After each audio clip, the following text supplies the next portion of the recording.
നിയമപരമായി employment contract തൊഴിലുടമയുമായി അവസാനിപ്പിക്കാൻ കഴിയുന്ന 9ഓളം കാരണങ്ങൾ കഴിഞ്ഞ ദിവസം എംഒഎച്ച്ആർഇ സോഷ്യൽ മീഡിയ വഴി അറിയിച്ചിട്ടുണ്ട്. ആദ്യമായി പറയുന്നത് എംപ്ലോയ്മെന്റ് കോൺട്രാക്റ്റിൽ നൽകിയിട്ടുള്ള കാലാവധി പൂർത്തിയായാൽ.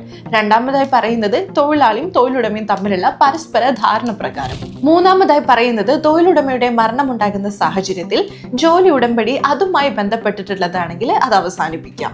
ഇതിനോട് കൂടെ തന്നെ തൊഴിലാളിയുടെ മരണമാണ് സംഭവിക്കുന്നതെങ്കിൽ അല്ലെങ്കിൽ തൊഴിലാളി പണിയെടുക്കാൻ മെഡിക്കലി ഫിറ്റ് അല്ലെങ്കിൽ അതായത് വൈകല്യമോ മറ്റു വലിയ രീതിയിലുള്ള രോഗങ്ങളോ ഉണ്ടെങ്കിൽ മെഡിക്കൽ സർട്ടിഫിക്കറ്റ് സബ്മിറ്റ് ചെയ്തിട്ടുണ്ടെങ്കിൽ കോൺട്രാക്ട് ക്യാൻസൽ ചെയ്യാമെന്നതാണ് നാലാമത്തെ കാര്യം.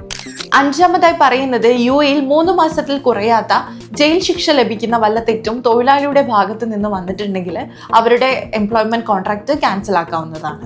അടുത്തതായി പറയുന്നത് സ്ഥാപനം സ്ഥിരമായി അടച്ചുപൂട്ടുന്നതിനുള്ള സാഹചര്യം വന്നാൽ.